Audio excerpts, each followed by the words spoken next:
जय माँ मरी आप सभी को। मरी माँ सदा सहाय। आज मैं एक ऐसे टॉपिक पर बात करने वाला हूँ जो कि एक नए साधक के लिए बड़ा ही महत्वपूर्ण है।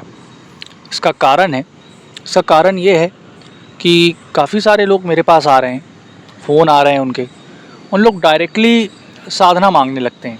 जैसे मैं उनका नाम नहीं लूँगा, रिसेंटली मेरे पास एक कॉल आता है दिन में और बोला जाता है कि गुरुजी पाताल भैरवी की साधना दे दीजिए, मैं साधना करना चाहता हूँ। तो मेरा फर्स्टली क्वेश्चन ये था उनसे कि क्या आपके गुरु हैं? तो उन्होंने बोला नहीं, गुरु नहीं है। लेकिन फिर उन्होंने बोला कि मेरे को पाताल भैरवी की साधना करनी है और मुझे साधना करने की बड़ी इच्छा है और मैं करना चाहता हूँ। तो मैंने उनको समझाया कि देखिए, अगर आपके गुरु नहीं हैं तो आप बंधन डलवा करके, भैरव बंधन डलवा करके, या कोई देवी काली, मरी, शारदा, कोई भी एक ऐसा अच्छा बंधन डलवा करके साधना चालू कर सकते हैं। परंतु अगर आपके गुरु नहीं हैं तो आप बिना उनकी आज्ञा के या बिना गुरु के मंत्रों का जाप किए हुए साधना ना ही करें तो बेटर होगा। अब इसका कारण आप उसके पीछे समझिए कि जब आप गुरु दीक्षा लेते हैं तो आप डायरेक्टली कोई भी साधना चालू नहीं कर सकते हैं। इसका सबसे महत्वपूर्ण कारण यह है, गुरु मंत्र आपका वज्र कवच है। जिस प्रकार इंद्र जी का वज्र है, हनुमान जी का गदा है, माता काली की तलवार और खप्पर है, भैरव जी का काल भैरव दंड है ना। तो वैसे ही गुरु मंत्र आपका एक वज्र कवच है कि कोई भी आपको हानि नहीं पहुंचा पाएगा, कोई भी नेगेटिविटी आपको नुकसान नहीं दे पाएगी। ये चीज़ आपको समझना होगा। और अगर फिर भी आप साधना करने के इच्छुक हैं तो कोई हार्ड बंधन डलवा करके आप साधना करेंगे, तब उस साधना का आपको फल मिलेगा और कोई नेगेटिविटी, कोई नकारात्मक ऊर्जा या सेंसेशन या थॉट्स आपके दिमाग में नहीं होंगे। अब आते हैं कि गुरु मंत्र अगर आपके पास है तो आप कब साधना कर सकते हैं, या आपके गुरु हैं तो कब साधना कर सकते हैं। सर्वप्रथम गुरु मंत्रों के किसी भी साधक को जो नया अगर आध्यात्मिक या तांत्रिक मार्ग में आना चाहता है और आया है तो उसको कम से कम 1.25 लाख जाप गुरु मंत्रों के करके हवन डालना ही होता है। तत्पश्चात ही वो साधना करेगा। उसके बाद उसको सर्वप्रथम गणेश जी की सिद्धि करनी ही होगी।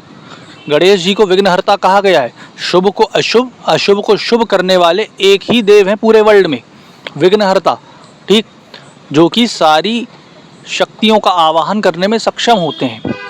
उसके बाद दया दक्षिणेश्वरी मंत्र जो होता है माँ काली का, मतलब ये कि आप कोई भी कार्य कर रहे हैं, कोई भी साधना कर रहे हैं, कोई भी तंत्र प्रयोग कर रहे हैं, मारण, मोहन, चाटन, विवेचन, स्तंभन, वशीकरण, और उसके अंदर जो 9 प्रयोग आते हैं, कोई भी तांत्रिक प्रयोग कर रहे हैं तो उस मंत्र का आपके लिए सिद्ध होना बहुत ज़रूरी है। कारण ये है कि आप चाह रहे हैं आपका प्रयोग सफल हो। अब आपने किससे, गणेश जी से तो ले लिया अल्टीमेटम कि बप्पा आप विघ्न हरो, मेरे इस साधना के दौरान कोई भी बाधा ना आए। अब बाधा तो वो हर लेंगे, लेकिन सिद्ध करवाना किसका काम है? माता महाकाली का।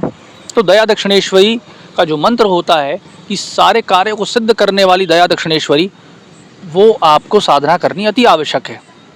उसके तत्पश्चात ही आप कोई साधना करें, चाहे वो भैरव जी की हो, चाहे काली की हो, चाहे मरी की हो, चाहे कोई भी हो।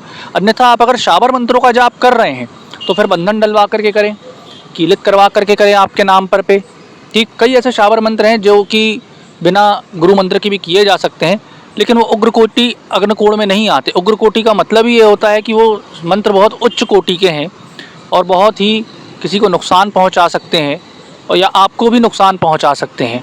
इस कारण से आप जब भी साधना करें, और ख़ासकर नए साधकों के लिए विशेष सूचना यही है, गुरु मंत्र करें, ठीक, गणेश मंत्र करें, सर्वकार्य साधन मंत्र करें, उसके बाद ही कोई साधना करें, तभी आपको फल मिलेगा। अन्यथा आप शाबर मंत्र जपेंगे तो आप प्रॉपर बंधन डलवा के करें। अब फॉर एग्जांपल भाई किसी का गुरु नहीं है, मैंने माता मरी की साधना दे दी, माता उग्रकोटि अग्निकोण में आती है, मारण में PhD है उसका, अब वो आपको ही नुकसान पहुंचा सकती है ना। इस कारण से या फिर प्रॉपर बंधन डलवाएं, जो कि 7 गठानों का एक धागा होता है भैरव भैरवी मंत्र का, उससे डाला जाता है। वो सारी चीज़ें होती है। तो कृपया कर नए साधक इस चीज़ के बारे में अति आवश्यक ध्यान रखें। आशा करूँगा आपको जानकारी पसंद आई होगी। जय माता मरी।